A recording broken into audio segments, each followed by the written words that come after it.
itinayo niya ang Ninive. Ano ibig sabihin ng Ninive? Handsome. Agreeable. Bot ipasabot sa dihang matransgender na ka. Di inagkakita sa mga tao nga pareha pud nimo. Pag nakita ka ng mga tao, nalito rin kung sino sila. Example to, isa to pinaka-the best example. Sabi nila, wow, ang ganda na niya, oh. Gayahin ko yan, magkakapera din ako. Sa una bro, kung makita ngayon na, kung suko ka, pero karoon, pagkagwapa na ko rin mo. Diyapihan, kadaghanan, yun na. Pati kita, mga tarong butok, kita na to, nakagwapa na niya, oh. Sa mga laki, naibog na. Bisag babae ng tarong butok. Bisag babae ng tarong butok, pero sa iyang paminaw, di siya tarong now. Magparitoke. Tinon mo na, nabay na.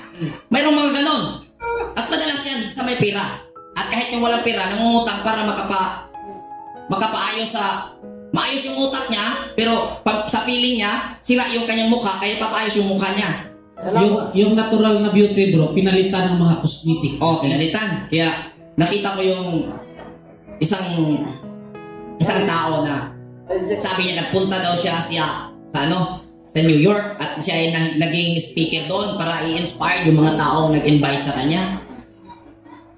Pagtingin niya, parehas daw yung mukha. Hindi daw dahil magkapatid. Dahil daw parehas yung kanilang pieces. Wala yung nature beauty of nature. Ngayon, anong nangyari? Pag nakamit na ito, ang sabi ng mga nakakita, handsome, agreeable, kagwapa na. Pero, ang totoo, ikaw nakakita, nalinlang ka na, maganda nga. Pero, ang tagtungod, di kumutuo nga na-satisfied siya. Magsige pa na siya guna-una sa human yung pagpapainaw. Nagtanaw niya sa amin, kuwang pamangyo din na pitagamay, ako niya nipakuhaan. Alay po niya. Tanaw niya speakers, kuwang pa yun, ako nipasuyupan dire.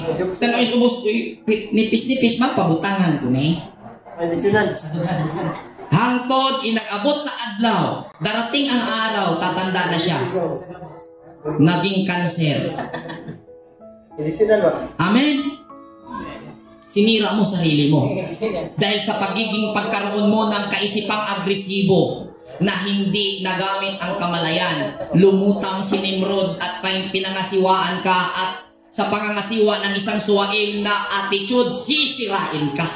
Lahat ng aspito dito sa buhay, pag hindi ka aware, si suwail ang mga ngasiwa, sisirain at sisirain. Rehoboth anong ibig sabihin ng Rehoboth Street of the town. Ano ang town? Tumutukoy sa lungsod.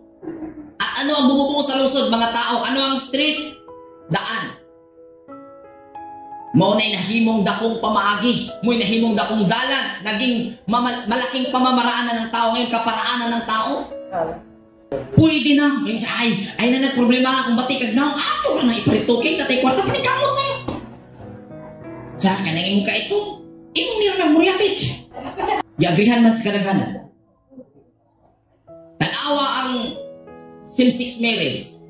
Dahil nakita ng karamihan na mambabatas na marami nang pag-transgender ba?